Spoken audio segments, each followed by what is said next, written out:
श्री राधा कृष्णाभ्याम नमः।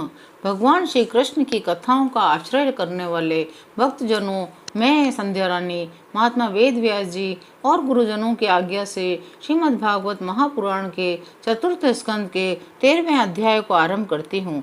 अध्याय 13 ध्रुव वंश का वर्णन और राजा अंग का चरित्र। श्री सूत जी कहते हैं, शौनक जी, श्री मैत्रेय मुनि के मुख से ध्रुव जी के विष्णु पद पर आरूढ़ होने का वृत्तांत सुनकर विदुर जी के हृदय में भगवान विष्णु की भक्ति का उद्रेक हो आया और उन्होंने फिर मैत्रेय जी से प्रश्न करना प्रारंभ किया। विदुर जी ने पूछा, हे भगवत परायण, ये प्रचेता कौन थे, किसके पुत्र थे, किसके वंश में प्रसिद्ध थे, इन्होंने कहाँ यज्ञ किया था? भगवान के दर्शन से कृतार्थ नारद जी परम भागवत है, ऐसा मैं मानता हूँ। उन्होंने 5 रात्र का निर्माण करके श्रीहरि की पूजा पद्धति रूप क्रिया योग का उपदेश किया है। ब्राह्मण, उस स्थान पर उन्होंने भगवान के जिन जिन लीला कथाओं का वर्णन किया था वे सब पूर्ण रूप से मुझे सुनाइए, मुझे उनके सुनने की बड़ी इच्छा है।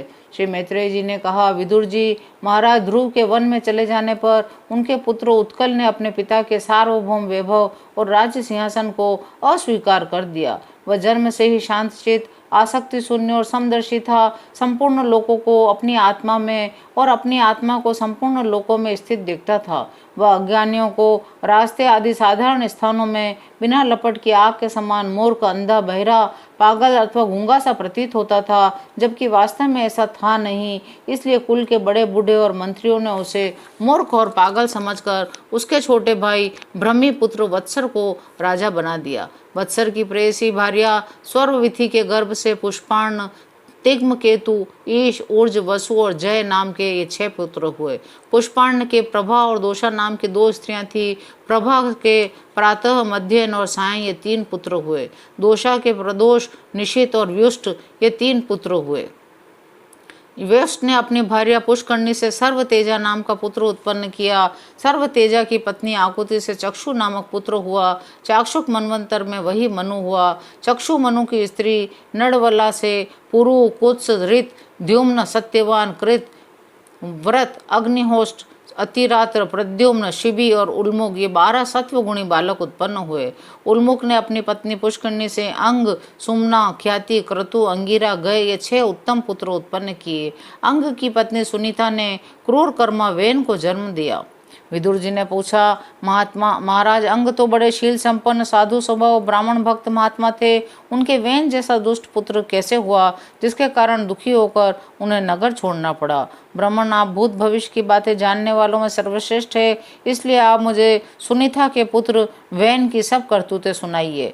मैं आपका श्रद्धालु भक्त हूँ। श्री मैत्रेय जी ने कहा, विदुर जी, एक बार राजर्षि अंग ने अश्वमेघ महायज्ञ का अनुष्ठान किया। उसमें वेदवादी ब्राह्मणों के आह्वान करने पर भी देवता लोग अपना भाग लेने नहीं आए। तब ऋत्विजों ने विस्मित होकर यजमान अंग से कहा, राजन, हम आहुतियों के रूप में आपका जो घृत आदि पदार्थ हवन कर रहे हैं उसे देवता लोग स्वीकार नहीं करते। हम जानते हैं आपकी होम सामग्री दूषित नहीं है, आपने उसे बड़ी श्रद्धा से जुटाया है तथा वेद मंत्र भी किसी प्रकार बलहीन नहीं है, क्योंकि उनका प्रयोग करने वाले ऋत्विज गण याचकोचित सभी नियमों का पूर्णतया पालन करते हैं। हमें ऐसी कोई बात नहीं दिखती। इस यज्ञ में देवताओं का किंचित भी तिरस्कार हुआ है, फिर भी कर्माध्यक्ष देवता लोग अपना भाग क्यों नहीं ले रहे? श्री मैत्रेय जी ने कहा, ऋत्विजों की बात सुनकर यजमान अंग बहुत उदास हुए। तब उन्होंने याचकों की अनुमति से मौन तोड़कर सदस्यों से पूछा, हे सदस्यों, देवता लोग आवाहन करने पर भी यज्ञ में नहीं आ रहे हैं, न ही सोमपात्र ग्रहण करते हैं। अब आप बतलाइए, मुझसे ऐसा क्या अपराध हुआ है? सदस्यों ने कहा, इस जन्म में तो आपसे तनिक भी अपराध नहीं हुआ है। हाँ, पूर्व जन्म का एक अपराध अवश्य है, जिसके कारण आप ऐसे सर्वगुण संपन्न होने पर भी पुत्रहीन हैं। आपका कल्याण हो, इसलिए पहले आप सुपुत्र प्राप्त करने का कोई उपाय कीजिए। यदि आप पुत्र की कामना से यज्ञ करेंगे तो भगवान यज्ञेश्वर आपको अवश्य पुत्र प्रदान करेंगे। जब संतान के लिए साक्षात यज्ञ पुरुष श्री हरि का आवाहन किया जाएगा, तब देवता लोग स्वयं ही अपना अपना यज्ञ भाग ग्रहण करेंगे। भक्त जिस जिस वस्तु की इच्छा करता है, श्री हरि उसे वही वही पदार्थ देते हैं। उनकी जिस प्रकार आराधना की जाती है, उसी प्रकार उपासक को फल भी मिलता है। इस प्रकार राजा अंग को पुत्र प्राप्ति कराने का निश्चय कर ऋत्विजों ने पशु में यज्ञ रूप से रहने वाले श्री विष्णु भगवान के पूजन के लिए पुरोडाश नामक चरु समर्पण किया। अग्नि में आहुति डालते ही अग्निकुंड से सोने के हार और शुभ्र वस्त्रों से विभूषित एक पुरुष प्रकट हुआ। वे एक स्वर्ण पात्र में सिद्ध खीर लिए हुए थे। उदार बुद्धि राजा अंग ने याजकों की अनुमति से अपनी अंजलि में वह खीर ले ली, उसे स्वयं सूंघ कर प्रसन्नता पूर्वक अपनी पत्नी को दे दिया। पुत्रहीना रानी ने वह पुत्र प्रदायिनी खीर खाकर अपने पति के सहवास से गर्भ धारण किया। उससे यथा समय उसके एक पुत्र हुआ। वह बालक बाल्यावस्था से ही अधर्म के वंश में उत्पन्न हुए अपने नाना मृत्यु का अनुगामी था। राजा अंग की पत्नी सुनीता मृत्यु की ही पुत्री थी, इसलिए वह भी अधार्मिक ही हुआ। वह दुष्ट बालक धनुष बाण चढ़ाकर वन में जाता, व्याघ के समान बेचारे भोले भाले हरिणों की हत्या कर देता। उसे देखते ही पूर्ववासी लोग वे नाया कहकर पुकार उठते। वह ऐसा क्रूर और निर्दयी था कि मैदान में खेलते हुए अपनी बराबरी के बालकों को पशुओं की भांति बलात्कार से मार डालता। वेन की ऐसी दुष्ट प्रकृति देखकर महाराज अंग ने उसे तरह तरह से सुधारने की चेष्टा की, परंतु वे उसे सुमार्ग पर लाने में समर्थ न हुए। इससे उन्हें बड़ा ही दुख हुआ।